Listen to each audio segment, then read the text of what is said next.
महाराजा रणजीत सिंह की हवेली दे विच जिहड़ी उन्हां दे पुरखां ने बनाई सी। किन्ने सोचिया सी कि इस छोटी जी हवेली दे विच पैदा होने वाला महाराजा एक दिन पंजाब की धरती ते राज करेगा। हाँ जी, इस समय मैं उस कमरे के सामने खलोता हाँ जिहड़े कमरे दे विच महाराजा रणजीत सिंह का जन्म होया सी। आओ मेरे नाल मैं तुहानूं दिखाना उस कमरे का मंजर ते जानदे इतिहास के बारे।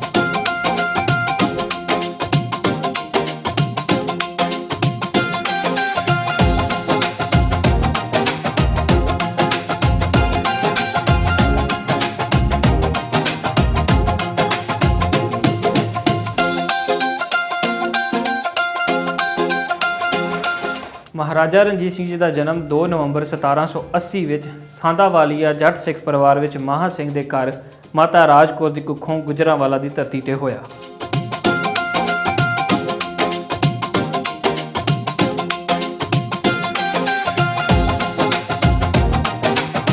उसकी मां राज कौर सिद्धू जट सिख गजपत सिंह की धी सी। जन्म के समय महाराजा रणजीत सिंह का नाम बुद्ध सिंह रखा गया, जो कि उन्होंने पुरखों के नाम से रखा गया, जिहड़े कि अमृत संचार करने वालों विचों पहले सन। उस तो बाद महाराजा रणजीत सिंह के पिता महा सिंह ने एक जंग जित्ती, जिसकी खुशी में महाराजा रणजीत सिंह जी का नाम रणजीत सिंह रखा गया। रणजीत का मतलब होंदा है रण च जितन वाला, मतलब मैदाने जंग में जितन वाला।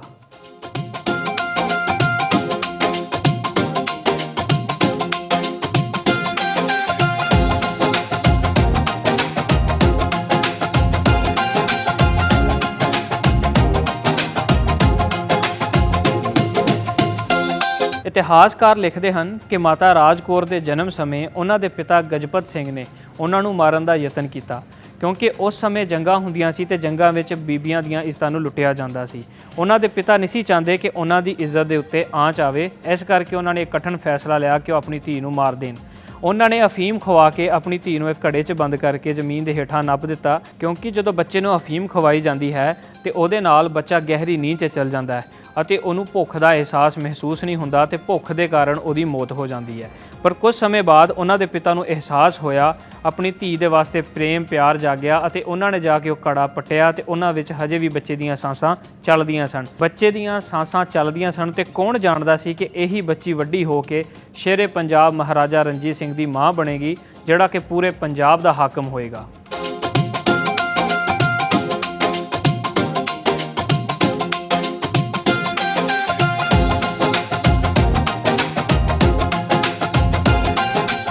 बचपन ਵਿੱਚ ही महाराजा रणजीत सिंह जी ਨੂੰ ਚਿਚਕ ਦੀ ਬਿਮਾਰੀ ਹੋਣ ਕਾਰਨ ਉਹਨਾਂ ਦੀ ਖੱਬੀ ਅੱਖ ਦੀ ਨਜ਼ਰ ਚਲ ਗਈ।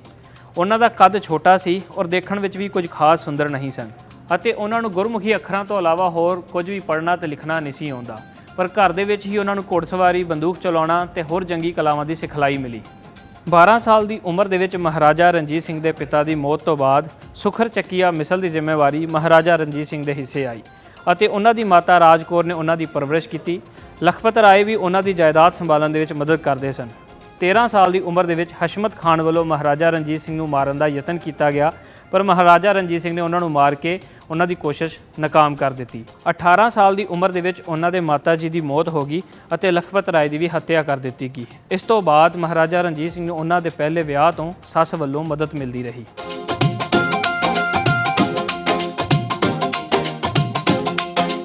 ਪਿਤਾ ਦੀ ਮੌਤ ਮਹਾਰਾਜਾ ਰਣਜੀਤ ਸਿੰਘ ਦੀ ਕਿਸ਼ੋਰ ਅਵਸਥਾ ਦੇ ਦੌਰਾਨ ਹੀ ਹੋ ਗਈ ਸੀ।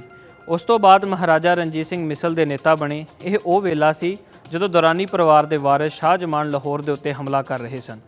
1799 ਦੇ ਵਿੱਚ ਸ਼ਾਹ ਜਮਾਨ ਦੀ ਵਾਪਸੀ ਤੋਂ ਬਾਅਦ ਮਹਾਰਾਜਾ ਰਣਜੀਤ ਸਿੰਘ ਲਾਹੌਰ ਦੇ ਬਾਦਸ਼ਾਹ ਬਣੇ ਅਤੇ 21 ਸਾਲਾਂ ਦੀ ਉਮਰ ਦੇ ਵਿੱਚ ਸਰਕਾਰੀ ਤੌਰ ਤੇ ਉਹਨਾਂ ਦਾ ਰਾਜ ਤਿਲਕ ਕੀਤਾ ਗਿਆ।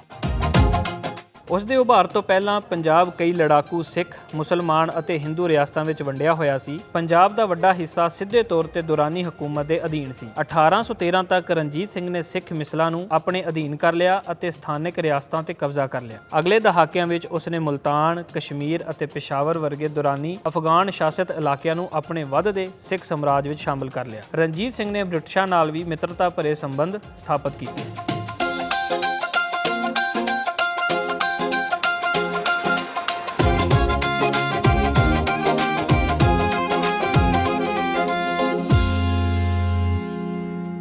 ਆਪਣੇ ਰਾਜ ਦੌਰਾਨ ਮਹਾਰਾਜਾ ਰਣਜੀਤ ਸਿੰਘ ਜੀ ਨੇ ਕਈ ਫੌਜੀ ਸੁਧਾਰ ਕੀਤੇ, ਪ੍ਰਸ਼ਾਸਨਿਕ ਢਾਂਚੇ 'ਚ ਬਦਲਾਅ ਲਿਆਂਦੇ ਅਤੇ ਆਧੁਨਿਕਤਾ ਨੂੰ ਅਪਣਾਇਆ।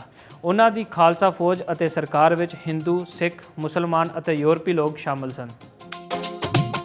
1707 ਵਿੱਚ ਔਰੰਗਜ਼ੇਬ ਦੀ ਮੌਤ ਤੋਂ ਬਾਅਦ ਮੁਗਲ ਸਲਤਨਤ ਟੁੱਟਣ ਲੱਗ ਪਈ ਅਤੇ ਭਾਰਤੀ ਉਪਮਹਾਦੀਪ ਦੇ ਵੱਡੇ ਹਿੱਸੇ ਤੇ ਟੈਕਸ ਵਸੂਲ ਕਰਨ ਅਤੇ ਰਾਜ ਕਰਨ ਦੀ ਉਸ ਦੀ ਤਾਕਤ ਕਮਜ਼ੋਰ ਹੋ ਗਈ। ਉੱਤਰ ਪੱਛਮੀ ਇਲਾਕੇ ਖਾਸ ਕਰਕੇ ਪੰਜਾਬ ਵਿੱਚ ਗੁਰੂ ਗੋਬਿੰਦ ਸਿੰਘ ਵੱਲੋਂ ਖਾਲਸਾ ਸਿੱਖ ਯੋਧਿਆਂ ਦੀ ਕੌਮ ਬਣਾਉਣ ਨਾਲ ਇੱਥੇ ਮੁਗਲ ਤਾਕਤ ਦੇ ਟੁੱਟਣ ਅਤੇ ਬਿਖਰਨ ਦੀ ਪ੍ਰਕਿਰਿਆ ਹੋਰ ਤੇਜ਼ ਹੋ ਗਈ। ਅਫਗਾਨ ਲੁਟੇਰੇ ਸਿੰਧ ਦਰਿਆ ਦੀਆਂ ਘਾਟੀਆਂ ਤੇ ਹਮਲਾ ਕਰਦੇ ਰਹੇ, ਪਰ ਉਹਨਾਂ ਨੂੰ ਖਾਲਸਾ ਸਿੱਖਾਂ ਦੀਆਂ ਸੰਗਠਿਤ ਫੌਜਾਂ ਅਤੇ ਪਿੰਡਾਂ ਵਿੱਚ ਵਸੀਆਂ ਖਾਲਸਾ ਟੋਲੀਆਂ ਵੱਲੋਂ ਕੜਾ ਮੁਕਾਬਲਾ ਮਿਲਿਆ। ਇਸੇ ਦੌਰਾਨ ਕਾਲੋਨੀ ਵਪਾਰੀ ਅਤੇ ਈਸਟ ਇੰਡੀਆ ਕੰਪਨੀ ਨੇ ਭਾਰਤ ਦੇ ਪੂਰਬੀ ਅਤੇ ਪੱਛਮੀ ਤੱਟਾਂ ਤੇ ਆਪਣੀ ਸਰਗਰਮੀ ਸ਼ੁਰੂ ਕਰ ਦਿੱਤੀ।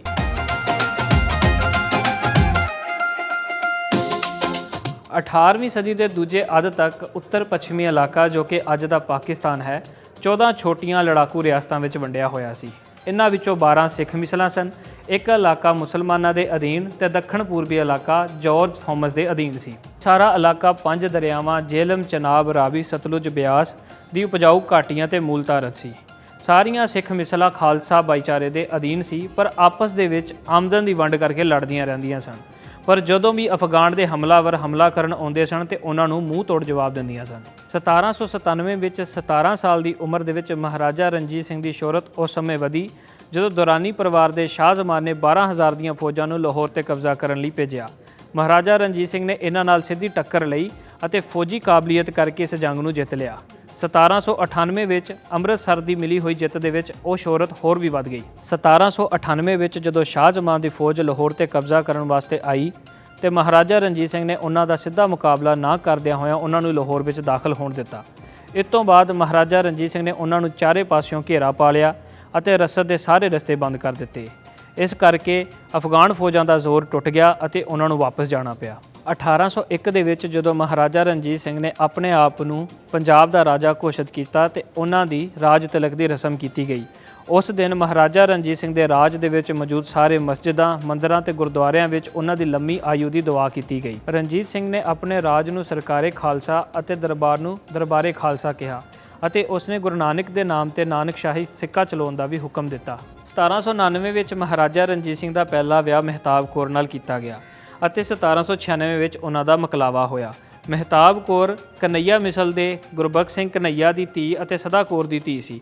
ਮਹਾਰਾਜਾ ਰਣਜੀਤ ਸਿੰਘ ਦਾ ਇਹ ਵਿਆਹ ਕਨਈਆ ਮਿਸਲ ਦੇ ਨਾਲ ਸਮਝੌਤੇ ਲਈ ਤੈਅ ਕੀਤਾ ਗਿਆ ਸੀ। 1786 ਵਿੱਚ ਹੀ ਮਹਿਤਾਬ ਕੌਰ ਦੀ ਮੰਗਣੀ ਮਹਾਰਾਜਾ ਰਣਜੀਤ ਨਾਲ ਹੋ ਗਈ ਸੀ, ਪਰ ਇਹ ਵਿਆਹ ਕਦੇ ਵੀ ਕਾਮਯਾਬ ਨਹੀਂ ਹੋ ਸਕਿਆ ਕਿਉਂਕਿ ਮਹਿਤਾਬ ਕੌਰ ਨੇ ਕਦੇ ਵੀ ਮਹਾਰਾਜਾ ਰਣਜੀਤ ਸਿੰਘ ਨੂੰ ਨਹੀਂ ਕਬੂਲਿਆ, ਕਿਉਂਕਿ ਮਹਿਤਾਬ ਕੌਰ ਦੇ ਪਿਤਾ ਮਹਾਰਾਜਾ ਰਣਜੀਤ ਸਿੰਘ ਦੇ ਪਿਤਾ ਦੇ ਨਾਲ ਜੰਗ ਦੇ ਵਿੱਚ ਲੜਦੇ ਹੋਏ ਮਾਰੇ ਗਏ ਸੀ।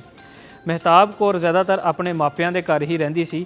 ਇਸ ਤੋਂ ਬਾਅਦ ਮਹਾਰਾਜਾ ਰਣਜੀਤ ਸਿੰਘ ਦਾ ਵਿਆਹ ਨਕਈ ਮਿਸਲ ਦੀ ਦਾਤਾਰ ਕੌਰ ਨਾਲ ਕੀਤਾ ਗਿਆ, ਜੋ ਕਿ ਉਹਨਾਂ ਦੀ ਮਨਪਸੰਦ ਬੀਵੀ ਸੀ।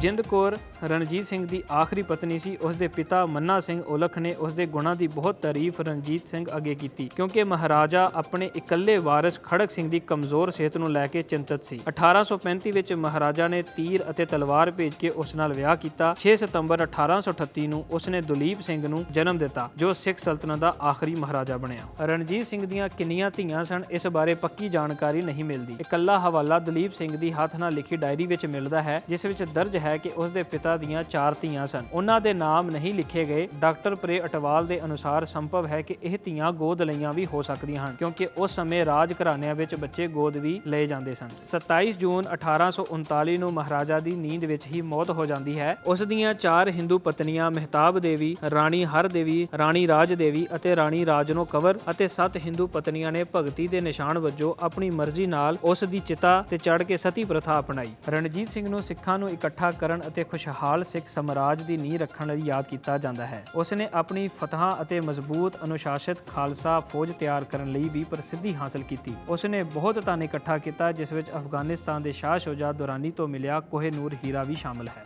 ਰਣਜੀਤ ਸਿੰਘ ਦੀ ਸਭ ਤੋਂ ਵੱਡੀ ਵਿਰਾਸਤ ਹਰਮੰਦਰ ਸਾਹਿਬ ਦੀ ਮੁੜ ਤਮੀਰ ਅਤੇ ਵਿਸਥਾਰ ਮੰਨੀ ਜਾਂਦੀ ਹੈ, ਜੋ ਸਿੱਖਾਂ ਦਾ ਸਭ ਤੋਂ ਪਵਿੱਤਰ ਗੁਰਦੁਆਰਾ ਹੈ ਅਤੇ ਅੱਜ ਸੁਨਹਿਰੀ ਮੰਦਰ ਦੇ ਨਾਂ ਨਾਲ ਮਸ਼ਹੂਰ ਹੈ। ਹਰਮੰਦਰ ਸਾਹਿਬ ਦੀ ਮੌਜੂਦਾ ਸੋਨੇ ਦੀ ਮੰਡਾਈ ਅਤੇ ਸੰਘੇ ਮਰਮਰ ਦੀ ਸਜਾਵਟ ਰਣਜੀਤ ਸਿੰਘ ਦੀ ਸਰਪ੍ਰਸਤੀ ਹੇਠ ਕੀਤੀ ਗਈ।